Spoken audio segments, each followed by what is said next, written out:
এবার আমরা একটা নেক্সট কোশ্চেন 17 নম্বর একটু ক্রিটিক্যাল আছে, দেখা যাক পারে কিনা। পারবে তো? হ্যাঁ পারবো। চল করে এবার। এ এবং বি মিলে একটি কাজ 26 দিনে সম্পন্ন করতে পারে।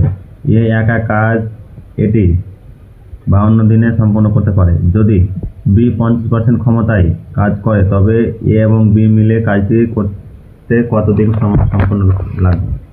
তোমরা শুরু করে চলো। তো কিভাবে করবো?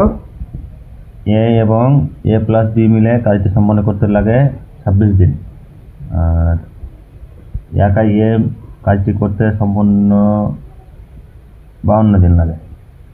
এর লসাগু হবে 26, 52, লসাগু হবে 52, 2, 1। এ প্লাস বি এর মোট সংখ্যা হচ্ছে 2, বি এর একাই হচ্ছে কি যে 1। তো এ প্লাস বি এর হচ্ছে 2, তো বি যদি 50% ক্ষমতা কমে দেয় মানে বি এর ইউনিট কত হবে? 50% ক্ষমতা কমে দিলে পারে 1/2। 1/2। এবার তারা দুজন একসঙ্গে কাজ করছে, তারা দুজন একসঙ্গে কাজ তো এ এর এফিসিয়েন্সি কত?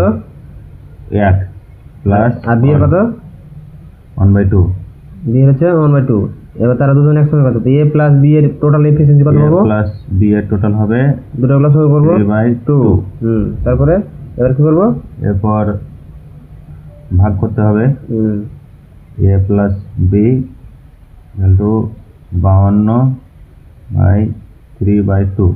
ভাগ করতে গেলে দুইটা উপরে চলে যাবে, হবে 52/3 ইন্টু 2 ইন্টু হবে 104/3। উত্তর আছে 104/3। উত্তর হবে কত? বি প্লাস না, কত উত্তর আছে? উত্তর কত আছে? উত্তর আছে 104/3। মানে 3।